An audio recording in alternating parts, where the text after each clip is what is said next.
Hello everyone, welcome to my channel. My name is Tapas. आज का जो सेशन है इसमें हम कवर करेंगे कि डेथ क्लेम कैसे करेंगे अंडर पीएफ। क्या क्या उसमें फॉर्म लगता है, क्या क्या डॉक्यूमेंट लगेगा, क्या प्रोसेस है, उसको ऑनलाइन और ऑफलाइन उसका पूरा प्रोसेस को आज हम ये वीडियो में कवर करेंगे। इससे पहले एक पॉइंट जो है वो बहुत ही महत्वपूर्ण पॉइंट है, ई नॉमिनेशन।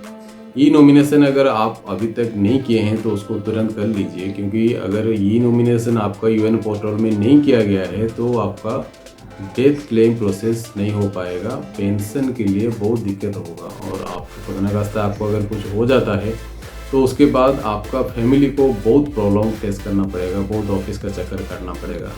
इसलिए बेटर है आप ई नॉमिनेशन पहले कर दीजिए, उसके बाद ही जो भी प्रोसेस कर पाएंगे। इसमें क्या क्या फॉर्म लगता है उसको हम लैपटॉप में जाएगा हम देख लेंगे, कैसे उसको फिलअप करना है, कैसे साइन अप करना है, किसका साइन जरूरत है, क्या क्या डॉक्यूमेंट है, वो सब हम लोग अभी देखेंगे। अभी हम उसको लैपटॉप में जाके एक टाइम देख लेते हैं कि उसको फॉर्म क्या क्या आता है, उसको कैसे फिलअप करते हैं, उसको ऑनलाइन और ऑफलाइन दोनों का प्रोसेस क्या है, उसको हम लोग अभी स्टेप बाय स्टेप देखेंगे। अभी हम देखेंगे डेथ क्लेम अंडर पीएफ में ऑनलाइन और ऑफलाइन में क्या क्या डॉक्यूमेंट चाहिए, क्या क्या फॉर्म चाहिए, उसको कैसे फिलअप करते हैं, उसको हम स्टेप बाय स्टेप देखेंगे। What happen to the PF account after death of subscriber. अगर सब्सक्राइबर का डेथ हो जाता है तो उसके बाद क्या होता है, तो ये एक मेन क्वेश्चन है, ये सबका दिमाग में आने वाला क्वेश्चन है।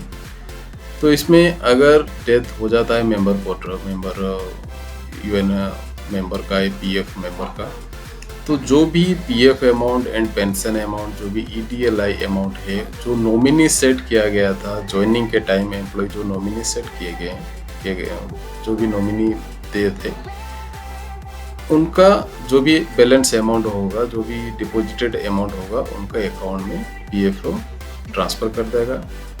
If there was no nominee assign then the PF must be paid the immediate member of the family। अगर नॉमिनी को सिलेक्शन नहीं किए हैं तो उनका जो इमीडिएट मेंबर होंगे, जो भी है फादर मदर या वाइफ जो भी होंगे, उनका अकाउंट में पीएफ को ट्रांसफर करेगा, उनका पीएफ एंड पेंशन अमाउंट को। If the family member and the nominee are not applicable for the account then the legal heir can claim PF amount. अगर वो नॉमिनी कोई भी नहीं है, तो फैमिली में भी अगर कोई नहीं है, तो जो लीगल हायर होगा वो उनका पीएफ में क्लेम कर सकता है। अब देखते हैं ऑफलाइन में क्या क्या डॉक्यूमेंट जरूरत है। देखिए फॉर्म 20 हम लोग किसके लिए यूज करेंगे, ईपीएफ विथड्रॉ के लिए। पीएफ ईपीएफ का जितना भी अमाउंट है उसको विथड्रॉ करने के लिए फॉर्म 20 का हम लोग इस्तेमाल करते हैं। फॉर्म 10D ये पेंशन के लिए, ईपीएस एम्प्लॉय पेंशन के लिए जो हम लोग फॉर्म यूज करते हैं उसको हम बोलते हैं फॉर्म 10D। फॉर्म 5IF ये किसके लिए यूज करते हैं, ईडीएलआई का जो भी क्लेम करना है उसके लिए हम जो फॉर्म यूज करते हैं उसको हम बोलते हैं फॉर्म 5IF। ईडीएलआई क्या है, एम्प्लॉय डिपॉजिट लिंक्ड इंश्योरेंस। ये एक वन टाइप ऑफ ये एक आपका इंश्योरेंस है, इंश्योरेंस आप बोल सकते हैं इसको। ये जो इसका जो 0.5% है ये ओनली आपका एम्प्लॉयर देता है, इसका आपको देने के लिए ज़रूरत नहीं है। और इसका जो बेनिफिट है 2.5 लाख से 7 लाख तक आप उसको जो भी क्लेमर है, जो भी क्लेमेंट है उनको मिल सकता है 2.5 लाख से 7 लाख तक। अभी एक पॉइंट जो ये है, पहले 2017 मार्च से पहले form 20, form 10D, form 5IF ये सब हम लोग यूज कर रहे थे। लेकिन अभी जो एक अमेंडमेंट हुआ है, अमेंडमेंट डेट 3 मार्च 2017 के बाद इसमें एक चेंजेस आया है। जो ये 3 फॉर्म हम लोग यूज कर रहे थे उसको अभी एक फॉर्म कर दिए हैं, कंपोजिट क्लेम फॉर्म इसका नाम है। अगर हम कंपोजिट क्लेम फॉर्म को फिलअप करके बाकी डॉक्यूमेंट के साथ हम अगर पीएफ ऑफिस में सबमिट कर देते हैं तो हमको दूसरा फॉर्म फिलअप करने की जरूरत नहीं है। तो उसमें देखेंगे क्या क्या डॉक्यूमेंट रिक्वायर्ड है। फर्स्ट जो आता है डेथ सर्टिफिकेट। नेक्स्ट है joint photograph of all the Clement. जो भी क्लेमेंट है, जो भी क्लेम कर रहे हैं, उनका सबका एक जॉइंट फोटोग्राफ होना चाहिए। फादर मदर वाइफ अगर बच्चे हैं तो उनका एक जॉइंट फोटोग्राफ होना चाहिए। Date of birth certificate of children claim pension, जो कि पेंशन के लिए क्लेम कर रहे हैं चिल्ड्रन का डेट ऑफ बर्थ होना चाहिए, तो क्योंकि जो चिल्ड्रन है उनको एक लिमिटेड एज के हिसाब से ही पेंशन एलिजिबल है, तो उनका डेट ऑफ बर्थ सर्टिफिकेट चाहिए जो हम लोग को उनको प्रोवाइड करना पड़ेगा, क्योंकि एक लिमिट पीरियड तक है चिल्ड्रन का पेंशन। स्कीम सर्टिफिकेट अगर है तो उसको हम प्रोवाइड कर सकते हैं। स्कीम सर्टिफिकेट क्या है, इसके लिए मैं अलग से एक वीडियो बनाऊंगा। स्कीम सर्टिफिकेट जो होता है वो आपका एम्प्लॉयर से आप कलेक्ट कर सकते हैं जब भी हम लोग जॉब छोड़ते हैं या फिर जब दूसरा कंपनी ज्वाइन करते हैं, तो आपका जो लास्ट कंपनी होगा वो आपको स्कीम सर्टिफिकेट प्रोवाइड करेगा। वो अगर है तो आप उसको प्रोड्यूस कर सकते हैं। Cancel cheque, bank passbook, cancel cheque और बैंक पासबुक, इसमें से जो भी एक आपको उसमें अटैच करना पड़ेगा। FIR कॉपी इफ रिक्वायर्ड, अगर रिक्वायर्ड है, अगर ऐसा कुछ कंडीशन है तो FIR कॉपी का आप अटैच कर सकते हैं, नहीं तो कुछ ज़रूरत नहीं। तो अभी हम देखेंगे कि उसको जो कंपोजिट क्लेम फॉर्म है उसको हम कैसे फिलअप करेंगे। ये देखिए आगे, employ provident fund organisation composite claim form in death case, composite claim form in death case. इसमें देखिए फॉर्म 20 और PF अमाउंट, फॉर्म 10D और पेंशन, फॉर्म 5 IFEDLI के लिए यहाँ पे ऑलरेडी मेंशन है। तो यहाँ इसको हम लोग कैसे अपडेट करेंगे, यहाँ पे तो पहले मोबाइल नंबर अपडेट करना है, मोबाइल नंबर लिखना है यहाँ पे। उसके बाद name deceased person in capital letter, name of the deceased member in capital letter, जो भी कैंडिडेट का डेथ हो गया है उनका नाम यहाँ पे लिखना है कैपिटल लेटर। सेकंड में क्या दिया है, A और B, इसमें एक फादर नेम आएगा, इसमें दूसरा एक स्पाउस नेम आएगा। स्पाउस नेम मतलब वाइफ का नाम B में आएगा। Next, marital status of deceased person, अगर वो जिनका डेथ हुआ है वो शादीशुदा है, मैरिड है या अनमैरिड है, यहाँ पे मेंशन करना है। Aadhaar number of deceased person if available, अगर आधार नंबर है तो आधार नंबर तो आजकल कंपलसरी हो गया है, यहाँ पे आधार नंबर देना है। यूनिवर्सल अकाउंट नंबर, जिसको UAN बोलते हैं, UN नंबर यहाँ पे डालना है। फिर PF अकाउंट नंबर, सबका PF अकाउंट नंबर अलग अलग रहता है, तो PF नंबर यहाँ पे डालना है। Date of living service, date of living service को कब छोड़े थे, यहाँ पे वो डेट डालना है। अगर सर्विस, इसमें 2 पॉइंट है, अगर सर्विस इसमें लिखा है डेट ऑफ लिविंग सर्विस, अगर सर्विस छोड़ दिए हैं उसके बाद उनका डेथ हुआ है तो उनको जब से छोड़े हैं तब से उनको देना है। लेकिन अगर कंटिन्यू सर्विस के टाइम अगर डेथ हुआ है तो डेट ऑफ लिविंग सर्विस में यहाँ पे जो लास्ट डेट है, जो उनका डेथ हुआ है, वो डेट आप उनमें इसमें डाल सकते हैं। whether scheme certificate has been issued, अगर स्कीम सर्टिफिकेट आपको जो पहले बोला था अगर इशू हुआ है, अगर आपके पास है तो आप यहाँ पे येस डालिए, अगर नहीं है तो यहाँ पे आप नो डाल सकते। If yes number of scheme, अगर आप यहाँ पे येस डाल रहे हैं तो यहाँ पे आपको स्कीम सर्टिफिकेट का नंबर डालना पड़ेगा। नेक्स्ट है period of non contributory service, यहाँ पे क्या है, आपका अगर बहुत दिन हो गया जॉब छोड़ दिया, छोड़ने के बाद 2 महीने के बाद या 3 महीने के बाद 1 साल के बाद अगर यहाँ पे उनका डेथ होता है तो period of non contributor service आपको यहाँ पे उनका डालना पड़ेगा कि कब से उनको सर्विस नहीं है, वो यहाँ पे आपको डालना है date. Date of death of the member का डेट ऑफ डेथ क्या है, कौन सा दिन में उनका डेथ हुआ है, वो डेट आपको यहाँ पे डालना है। वेदर द मेंबर है डाइड व्हाइल इन सर्विस, वो सर्विस में रहने के टाइम उनका डेथ हुआ है या फिर सर्विस छोड़ने के बाद उनका डेथ हुआ है। अगर सर्विस में रहने के टाइम डेथ हुआ है तो आप यहाँ पे यस दीजिए, नहीं तो अगर वो जॉब छोड़ दिए हैं 2-3 महीने के बाद उनका डेथ हुआ है तो यहाँ पे आपको नो देना है।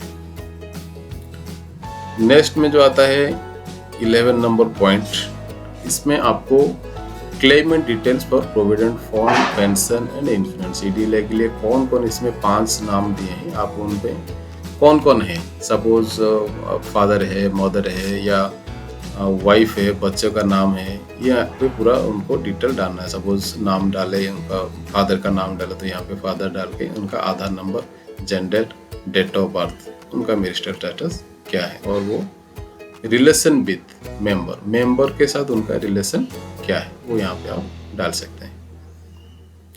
नेक्स्ट 12 नंबर जो पॉइंट है यहाँ पे क्या है, बैंक अकाउंट डिटेल। यहाँ पे 3 क्लाइमेट का क्लाइमेट जो 1 2 3 3 क्लाइमेट का दिए हैं, यहाँ पे आपको उनका बैंक अकाउंट डिटेल डालना है। बैंक अकाउंट नंबर वो क्या है, saving account, name and address of the bank, IFSC code, ये डालना है तीनों का अलग अलग। Bank account detail for pension, ये पेंशन के लिए ये जो ऊपर में बोला ये 2 है, एक PF और EDLA के लिए है।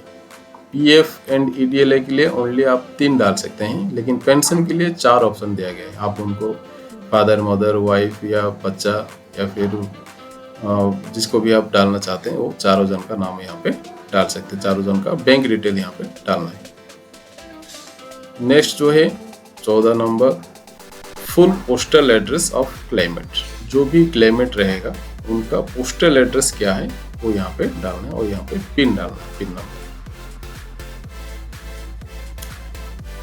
अभी जो पॉइंट है ये यहाँ पे जो अप्लाई जो किए हैं वो यहाँ पे उनका नाम रहेगा, यहाँ पे एम्प्लॉयर का सिग्नेचर रहेगा, यहाँ पे एम्प्लॉयर सिग्नेचर। जो भी आपका एम्प्लॉयर ये पूरा फिलअप करके विथ डॉक्यूमेंट के साथ आपको एम्प्लॉयर को लेके देना है। एम्प्लॉयर यहाँ पे सील एंड सिग्नेचर करके वो आपको देगा, आप लेकर उसको जो PF का आपका रीजनल ऑफिस होगा वहाँ पे आप उसको सबमिट कर देते हैं। यहाँ पे देखिए जो क्या क्या इंक्लोजर जो भी डॉक्यूमेंट चाहिए यहाँ पे वो लिखा गया है। ये सब डॉक्यूमेंट में तो पहले भी आपको बोल दिया था, death certificate, joint photograph, date of birth, certificate of children claiming pension, scheme certificate, और नेक्स्ट है आपको बैंक पासबुक और चेक। इसको फिलअप करके आप उसको सबमिट करेंगे। जो सबमिट करने के बाद 1 महीने के अंदर आपका जो भी अकाउंट दिए हैं वो अकाउंट में आपका पैसा, अगर ये फॉर्म वगैरह सब ठीक ठाक है, अगर उसका डॉक्यूमेंट जो है वो अगर करेक्ट है, तो आपको 1 महीने के अंदर, 1 महीना के बाद आपको उसको जो भी अमाउंट है वो आ जाएगा। इसका PF amount and pension amount and EDLI के ऊपर में अलग से एक वीडियो बनाऊंगा। EDLI अमाउंट कैसे कैलकुलेशन करना है, पेंशन अमाउंट कैसे कैलकुलेशन करना है, इसका मैं अलग से एक वीडियो बनाऊंगा। फिलहाल आज का वीडियो में हम कवर करेंगे कि ये कॉम्पोजिट जो क्लेम फॉर्म है इसको हम लोग कैसे फिलअप करते हैं। और ठीक है, कॉम्पोजिट क्लेम फॉर्म आपको समझ में आ गया कैसे फिलअप करना है। अभी देखते हैं फॉर्म 20 को कैसे फिलअप करना है। फॉर्म 20 भी सेम ब्लॉक लेटर में यहाँ पे नाम लिखना है, इसका फादर्स नेम लिखना है, यहाँ पे नेम एंड एड्रेस, और यहाँ पे अकाउंट नंबर मतलब आपका जो ये रहेगा PF का जो अकाउंट नंबर है वही वाला अकाउंट नंबर यहाँ पे डालना है। लिविंग सर्विस आप कौन सा डेट में छोड़े हैं वो डेट यहाँ पे डालना है। रीज़न फॉर लिविंग आप वो यहाँ पे क्यों रीज़न क्या था आपको जॉब छोड़ने का, ये रीज़न आपको डालना है। अगर ये डेथ केस है, अगर आप रीजन दिए हैं तो उसका कुछ स्पेसिफिक रीजन है तो यहाँ पे रीजन डालना है। अगर सर्विस के दौरान यहाँ पे अगर डेथ हो जाता है तो रीजन फॉर लिविंग में यहाँ पे डेथ लिखना है। ये याद करके यहाँ पे डेथ लिखना है, नहीं तो प्रॉब्लम होगा। डेट ऑफ डेथ, कौन सा डे में उनका डेथ हुआ है मेंबर का, वो यहाँ पे डालना है। Member of the is death, marital status, जो जिनका डेथ हो गया उनका मैरिटल स्टेटस क्या है वो यहाँ पे मैरिज है कि अनमैरिड है वो यहाँ पे डालना है। नेक्स्ट जो है name of the claimant in block letter, यहाँ पे भी कैपिटल लेटर में जो क्लाइमेट है पेंशन के लिए जो भी क्लाइमेट है इनका यहाँ पे नाम डालना है। वो फादर और हस्बैंड कौन है, यहाँ पे जो आप नाम डाल रहे हैं इनका रिलेशन क्या है, इनका जेंडर क्या है, उनका डेट ऑफ बर्थ क्या है, वो शादीशुदा है कि नहीं है, उनका रिलेशन क्या था जो भी डेथ हो गया उनके साथ, ये सब यहाँ पे डालना है। और यहाँ पे एप्लीकेंट जो भर रहे हैं उनका सिग्नेचर होगा और यहाँ पे जो एम्प्लॉयर है उनका सिग्नेचर। आपको जो भी क्लेमेंट है उनका जो अगर कोई गार्डियन है तो वो गार्डियन का डिटेल यहाँ पे डाल सकते हैं, गार्डियन का अगर नहीं है तो वो तो फैमिली डिटेल यहाँ पे ऊपर में हम लोग देखें अपलोड किए हैं। यहाँ पे भी सेम आपका जो भी प्रोविडेंट फंड के लिए जो भी मेंबर्स है यहाँ पे उनका डिटेल आप डालना है, उनका जेंडर क्या है, डेट ऑफ बर्थ, रिलेशन क्या है, आपका जो भी मेंबर के साथ रिलेशन क्या है वो डिटेल यहाँ पे डाल सकते हैं। क्लेमेंट जो है उनका फुल एड्रेस यहाँ पे डालना है।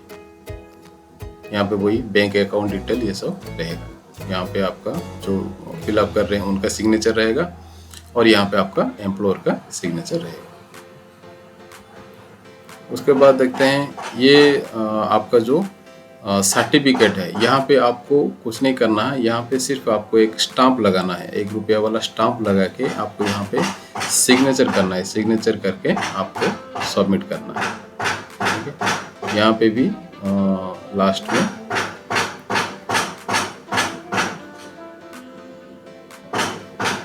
ठीक है, यहाँ पे एक स्टाम्प लगा के आपको देना है, सबमिट करना है।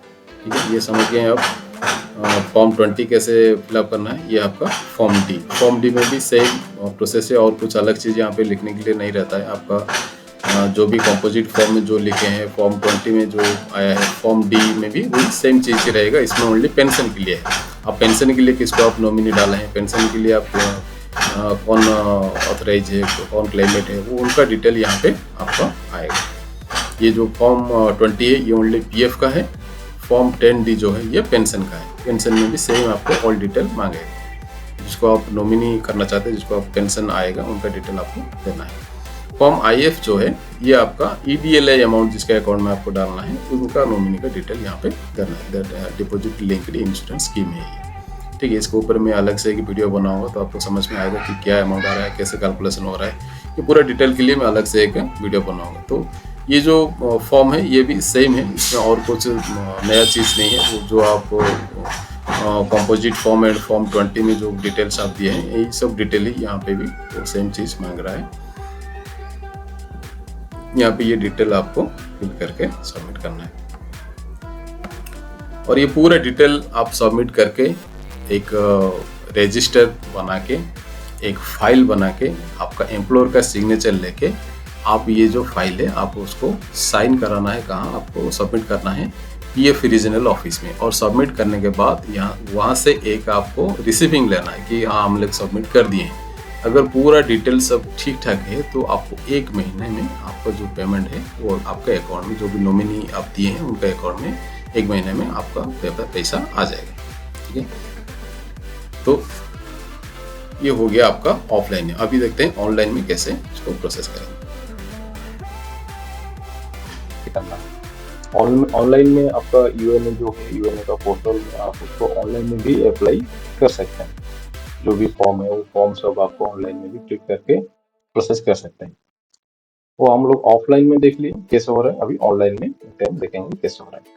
देखिए, ये आपको यूएनए पोर्टल, ये जो पेज अभी आप देख रहे हैं, ये आपको समझ में आ रहा है। यूएन नंबर और पासवर्ड डाल के इसको हम लोग ओपन करके अंदर जाके जो पीएफ विथड्रॉ कर सकते थे या फिर डेटा को एग्जिट डालते थे, ये सब आपका यूएनए पोर्टल है, ये इसका फिगर है। लेकिन डेथ केस में आपको इसके अंदर जाने की जरूरत नहीं। डेथ केस में हम यूएनए पोर्टल के अंदर नहीं जाएंगे। ये कैसे, फिर इसको कैसे करेंगे, इसका क्या प्रोसेस है देखिए। यहाँ पे दिया गया है death claim field by beneficiary. जो भी बेनिफिशियरी है, जो भी क्लेमेंट है, वो जो बेनिफिशियरी है उसको ये फाइलिंग करना है। Death claim filing by beneficiary ये एक ऑप्शन है, आप इसके अंदर आपको जाना। इसको आप जैसे ही क्लिक करेंगे, यहाँ पे आपको UAN number, Aadhaar of beneficiary, name of the beneficiary, date of birth of the beneficiary. यहाँ पे जो बेनिफिशियरी है उनका डिटेल्स सब यहाँ पे डालना है। सपोज वाइफ अगर बेनिफिशियरी है तो वाइफ का पूरा ईयर नंबर, उनका ईयर नंबर जो ईयर नंबर है मेंबर का, यहाँ पे उनका ईयर नंबर रहेगा। लेकिन आधार ऑफ बेनिफिशियरी, जो बेनिफिशियरी जो आपका नॉमिनी है, उनका यहाँ पे आधार नंबर रहेगा। नेम ऑफ द बेनिफिशियरी, उनके जो नॉमिनी आपका है उनका नेम यहाँ पे रहेगा। Date of birth of the beneficiary, उनका डेट ऑफ बर्थ क्या है आपको यहाँ पे डालना। फिर डेटा डाल के यहाँ पे आपको टिक करके गेट ऑथराइज बिल। अब जैसे यहाँ पे आप क्लिक करेंगे तो ये जो मेंबर पोर्टल का जो मेंबर है, यूएन पोर्टल का जो मेंबर है, आपको जिनका डेथ हो गया है, उनका मोबाइल रजिस्ट्रेशन हुआ होगा, लिंक होगा वो लिंक में एक आपको एक पिन जाएगा। जैसे यहाँ पे आप क्लिक करेंगे, ये डिटेल पूरा डाल के वहाँ पे एक पिन जाएगा, वो पिन डाल के आपको आगे प्रोसेस करना है। जैसे ही आप प्रोसेस करेंगे तो आपको उनका बैंक डिटेल, आपको पीएफ, आपका जो फॉर्म 20, आपका फॉर्म 10D, फॉर्म 5IF, ये सब आपको ऑप्शन आएगा। वहाँ पे आपको टिक दे के आपको पीएफ का जो प्रोसेस है उसको, ये जो डेथ क्लेम का जो प्रोसेस है उसको आपको प्रोसेस करना है। जैसे आप प्रोसेस करेंगे, इसमें भी अगर आपका 100% सब एक्यूरेसी है, कुछ अगर गलत नहीं है तो आपको 30 डेज में आपको जो पैसा है वो आपको अकाउंट में आ जाएगा। ये था ऑनलाइन प्रोसेस। हम लोग ऑफलाइन देख लिए, ये जो है इसका ऑनलाइन प्रोसेस है। ठीक है, हम ये वीडियो में देखें कि ऑनलाइन या ऑफलाइन में हम लोग कैसे क्लेम करेंगे, डेथ क्लेम सर्टिफिकेट हम कैसे उसको प्रोसेस करेंगे, ये हम लोग अभी देखें। होप इसमें आप बहुत कुछ सीखे होंगे, और ये वीडियो देखने के लिए बहुत बहुत धन्यवाद। मेरे चैनल को subscribe and like and share कीजिए। बहुत बहुत धन्यवाद वीडियो देखने के लिए। Thank you.